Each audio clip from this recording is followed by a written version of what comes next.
Hey y'all, thank you for tuning into this midweek youth message. We hope you enjoyed this topic and that it would be a blessing to you. If you need any more information, please click the links down below. So have you ever felt yourself, I'll ask a question, have you ever felt yourself in a moment of crippling fear? Crippling fear, or maybe just intense fear. Or have you ever felt yourself, like your stomach drops and life just seems chaotic? There's all these things going on, and it all just kind of hits you at once, and you feel afraid. I know I had a moment just like this. It was the summer of 2017, and I was heading into my senior year of high school. Some of y'all are seniors in this room. I was heading to my senior year of high school, and I'm standing in ankle-deep water in my house, the bottom floor of our house, as Hurricane Harvey swept through the area of Houston, and it flooded everything. And in that moment, as I'm looking out, standing in ankle-deep water in my home and looking out at our street covered in water, I felt this intense emotion, like I froze. I felt this fear just come completely over my body, almost like numbness, because I realized in that moment that I was not in control. I was not in control, and it scared me. We flooded so bad that the fire department actually had to bring in a high water rescue truck, and they pulled us out of our home, and they took us on a high water rescue truck out of the neighborhood. And we ended up spending the rest of the week helping people pull carpet, rescuing people out of homes that were flooded. It was a devastating event. I don't know if any of y'all remember when that happened, because 2017 was a little while ago. But if you were alive and you remember it, y'all were alive. But if you're old enough to know what was going on, it was devastating. It was extremely devastating, and people found themselves in this moment where they started to question things. I began to talk to friends all the time where they would say, why would this happen to us? We can't control all of this, and it's just so devastating. But what about when you watch the news? I don't know if some of y'all are familiar with current events or you keep up with the news. Even today we had sad news. There's been sad news all week. It's been a heavy week in the news, right? What happens when you look at those things and you feel fear about, what's going to happen to me? What's going to happen to my family? What do I do? What do you do in those moments of fear? And if you didn't know, the Bible actually has a lot to say about this. So the reason we're going to be talking about faith over fear tonight, and the main thing that I want to say before this is not the main point. Guys, faith is not the absence of fear, okay? Because I have faith does not mean I will not have fear in my life. Fear is inevitable. You are going to fear things. You're human. It's part of it. But rather, faith, is having unshakable faith in the midst of fear. It's having that confidence in the midst of fear. And tonight I'm going to talk about our main idea, and we'll see this as we read Matthew 14. Because Jesus is God, we can face fear confidently. Anna, can you throw that slide up? Because Jesus is God, we can face fear confidently. And I want to talk about this idea of Jesus being God, because in reality, when you really think about it, okay, if Jesus is really God, then that changes everything. It shakes up our world. In fact, it is honestly offensive to some people to say that. They find offense in Christianity because Jesus claims to be God. But at the time when Jesus was walking the earth, here's the difference. The religions basically all the man-made religions said, if you're good enough, if you just have this good enough aspect of your life, you're a good person, maybe you can find God. Maybe you can find God. But what does Christianity say? It actually says the opposite. It says you're not good enough. You can't do it on your own. So therefore, I'm going to come do it. That's what Jesus is essentially saying by coming down. Remember, he left heaven. He left his throne to come down in the form of a human. The Bible says he emptied himself of the heavenly riches. So that is extremely important when we're talking about this idea of faith over fear. Because Jesus is God, we have to hit this point. Jesus is God. How does that affect everything else? Let's go ahead and read. And Jesus is actually going to reveal himself as God in this passage that we're going to read tonight. Starting in Matthew 14, And we're going to read 23 through 24. And before I dive into this context, because we need to understand what is happening in this moment right now, guys, over here, what is happening to Jesus. So you're going to read it at the beginning. I'm going to read this first verse. It says, immediately he made the disciples get into the boat to go ahead of him to the other side. I'm talking about the, I think, Sea of Galilee or something. Is that right? Red Sea? One of the seas. Okay. Anyways, to go the other side while he dismissed the crowds. Now, that may seem a little weird. Why is Jesus dismissing the crowds? Well, we have to look at the surrounding context of the events. Jesus had just performed miracles. He'd just been teaching, and the people were ready to crown him king. Now, Jesus is king, right? But Jesus knew it wasn't time yet. So because this crowd is forming, and think about thousands of people surrounding Jesus, he tells the disciples, okay, go off in the boat, and I'm going to get out of here, basically, is kind of what's happening. So Jesus is not saying, no, go away, I don't want to be around you. He's seeing this crowd, this almost mob form, and he's trying to prevent something that he does not want to happen. So he leaves. He sends the disciples out, and he leaves. So that's the context for what's happening in this event. Verse 23, after dismissing the crowds, after leaving the crowds, he went up on the mountain by himself to pray. Well into the night, he was there alone. So Jesus goes off to pray alone, well into the night. Meanwhile, the disciples, the boat was already some distance from land, battered by the waves because the wind was against them. So find yourself in this moment thinking about the disciples. Jesus just tells you to go off on this boat, okay? And now you find yourself in the middle of an intense storm, and you think, I might die. This may kill us. So you can imagine the fear, the crippling fear that they were feeling in this moment. But what does Jesus do? We're going to talk about it more. But the first point that we find from this passage is that facing fear confidently starts with giving up control. Facing fear confidently starts with giving up control. And I want to explain this just a little bit, okay?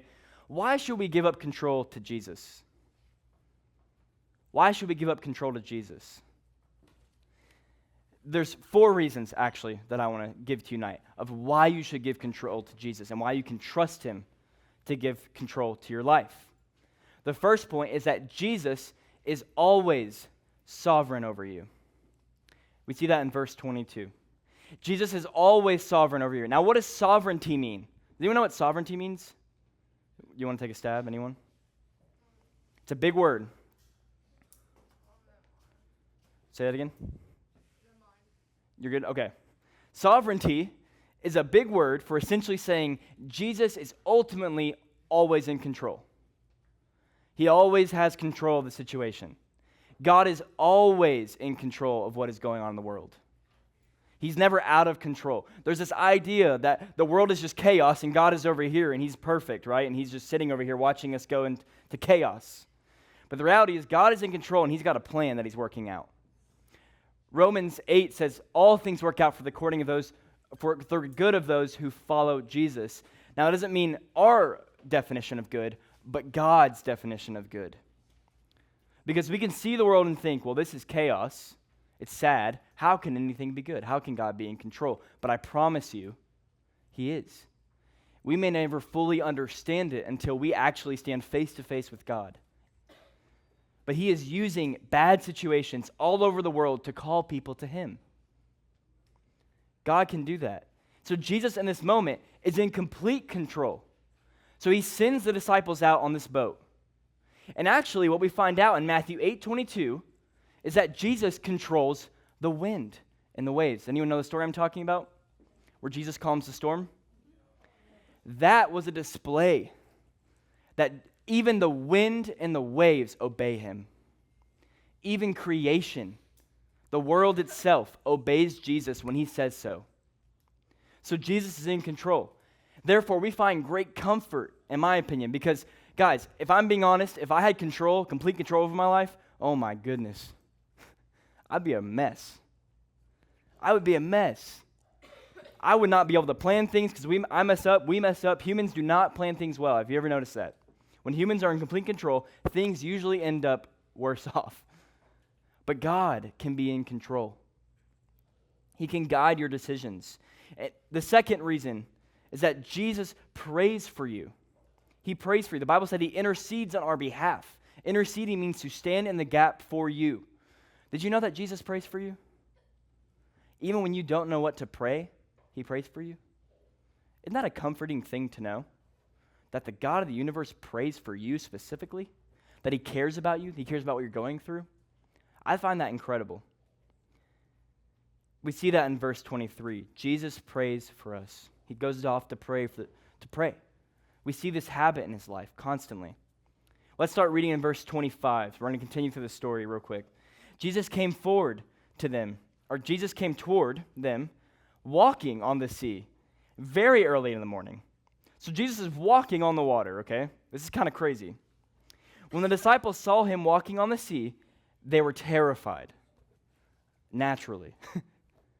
They said, "It is a ghost," they said, and they cried out in fear. Immediately, Jesus spoke to them, and he gives them words of comfort in the middle of his fear. What does he say? He says, "Have courage. It is I. Do not be afraid." The third reason we should trust God, trust Jesus with control of our lives, is that Jesus is always with you. He's always with you. So even when the disciples felt like they were alone, who comes walking out of the darkness? Remember, it was the middle of the night. Jesus, right? Jesus is not only in control, but he's also with them. So when the disciples cry out in fear, he says, "Have courage." How can we apply this to our lives? Think about moments when you're sitting there and you're deathly afraid of something. How does it change your view of fear when you think about Jesus being with you, about God being with you in the middle of that fear? To me, it gives me confidence to know that, man, even if this goes terribly, whatever I'm going through, God is with me. One of the names of God is Emmanuel, which literally means God with us. He's with you. The fourth point is that Jesus is strength within you. Jesus is strength within you. We see this in verse 27. Verse 27 says, "Immediately Jesus spoke to them, and he says, 'Have courage. It is I. Do not be afraid.'" In moments when we feel fear, we can face it head on and have courage because God is with us and Jesus can be the strength within you to face fear with confidence. The second point here tonight is facing fear confidently means fixing your eyes on Jesus. Facing fear confidently means fixing your eyes on Jesus. What do I mean by that? Let's read. Let's see what happens in the rest of this verse. Starting in Matthew 14, we're going to verse 28, okay? And we're going to read 28 through 30. If you didn't get that, facing fear confidently means fixing your eyes on Jesus. So, starting in verse 28, Peter responds, okay? And he says, "Lord, if it is you," Peter answered him, "command me to come on the water." He said, "Come." And climbing out of the boat, Peter started walking on the water and came towards Jesus. But when he saw the strength of the wind, he was afraid, and he began to sink. He cried out, "Lord, save me." So in a moment of chaos, okay, imagine yourself in the situation. You're in a boat, the sea is going crazy, the wind is going crazy, you're in a boat, and you see a guy walking on the water. What would be your first reaction? Confusion, right? Yeah, what are you doing? My reaction, I'm not going to lie, is not to say, "Hey, if it's really you, how about I come walk on the water with you?" No, right? That's probably not my reaction. And y'all, this is an important point. I have heard people say my whole life, "Man, Peter had great faith right here. He had awesome faith to say, 'Okay, Jesus, you can let me walk on the water.'" But actually, Peter had not great faith right here. He doubted Jesus in the middle of his fear. And how do I know that? If we look at the original language, Peter literally says, "Lord, if you really are God." Jesus, if you really are God. So how do I understand that? We have to back up just a little bit. So remember, Jesus says, "Take courage, for it is I." Anyone familiar with the term "I am" in the Bible? It is the name that God, when Moses approached God in Exodus, he says, what shall I call you? He says, I am the I am. Basically saying, I am creator. I am the one who is in control. I am God. And so Jesus literally saying, it is I, in the original language, is the exact same wording God used in Exodus. Jesus is saying he's God. So in this moment, Peter actually questions that. He says, well, if you really are God, tell me to come out on the waves and walk with you. So what does Jesus do? He says, okay, come on. So Peter comes out and he starts walking on the water with Jesus. Pretty crazy situation going on here.